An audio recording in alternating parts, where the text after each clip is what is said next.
नमस्कार मंडळी. तर आज होती संकष्टी आणि माझा होता उपवास. मग घरच्यांसाठी आधी स्वयंपाक केला आणि माझ्यासाठी मी हे वरीची खिचडी बनवली आणि ती खाऊन झाली. त्याच्यानंतर थोडा वेळ आराम केला आणि तेवढ्यातच मग पप्पा घेऊन आलेले हे पायनॅपल आणि ते मम्मीच्या हातामध्ये दिले आणि ह्या शेंगा आणलेल्या आणि हे कांद आहेत. तर ह्याचं नाव तुम्हाला माहिती असेल तर मला नक्की कमेंट्समध्ये सांगा आणि खूप टेस्टी लागतात.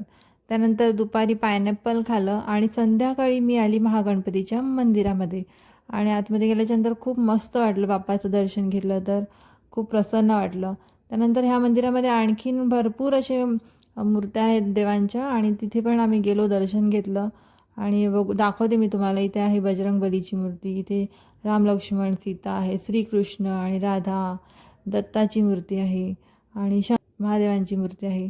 तर खूप भारी वाटलं, सर्वांचं दर्शन घेतलं आणि आजचा दिवस खूप मस्त गेला. त्यानंतर मग मंदिरामध्येच आम्हाला प्रसाद मिळाला, साबुदाण्याची खिचडी, आणि ती खाल्ली आणि मग घरी यायला निघालो. मला सबस्क्राईब करायला विसरू नका बरं का.